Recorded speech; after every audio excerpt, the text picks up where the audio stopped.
నిజమైన షార్క్స్ సముద్రాల్లో కాదు, మీ జీవితాల్లో ఉన్నాయి. షార్క్ ఎంత క్రూరమైందో మనందరికీ తెలుసు. ఎవరైనా అన్ఫార్చునేట్లీ సముద్రంలో పడిపోతే షార్క్ వచ్చి అమాంతం నమిలి మింగేస్తుంది. నిజానికి మన లైఫ్ లో ఉండే షార్క్స్ దీనికన్నా ప్రమాదం. ఫర్ ఎగ్జాంపుల్, మనం సముద్రంలో పడిపోతే పడిపోయిన చోటు నుండి షార్క్ కొంచెం దూరంలో గనక ఉంటే అది మనల్ని సెన్స్ చేయలేదు, మనం బ్రతికిపోతాం. కానీ మన ఒక్క రక్తపు బొట్టు సముద్రంలో పడిపోయింది అనుకోండి, షార్క్ 300 to 400 మీటర్స్ దూరంలో ఉన్నా కూడా అది మన రక్తపు బొట్టును పసిగడుతుంది. ఫ్రాక్షన్ ఆఫ్ సెకండ్ లో మనపై దాడి చేసి చంపేస్తుంది. ఇంత పెద్ద బాడీ మొత్తాన్ని సెన్స్ చేయని షార్క్ ఒక చిన్న రక్తపు బొట్టును పసిగడుతుంది. సేమ్ మన లైఫ్ లో కూడా ఇలాంటి షార్క్ లాంటి వాళ్లే ఉంటారు. మన బాడీ మొత్తం నిండి ఉన్న మంచితనాన్ని పక్కన పెట్టి ఒక చిన్న రక్తపు బొట్టంత చెడు బయటికి రావాలని కోరుకుంటూ ఉంటారు.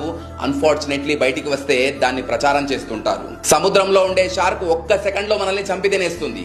కానీ మన చుట్టూ ఉండే ఈ షార్క్స్ ఒక రక్తపు బొట్టంత చెడుని డప్పు కొట్టి మరీ బయటికి చెప్పి మన ఆత్మ గౌరవాన్ని రోజు చంపుతూ ఉంటారు. మన మంచితనాన్ని మర్చిపోయి చెడుని మాత్రమే ఎత్తి చూపి గద్దల్లాగా పిక్కు తింటూ మనం బ్రతికుండంగానే మనకు నరకం చూపిస్తారు. ఇలాంటి వాళ్ళ నుండి ఆ పైవాడు మనందరినీ రక్షించాలని నేను మనస్ఫూర్తిగా కోరుకుంటున్నాను.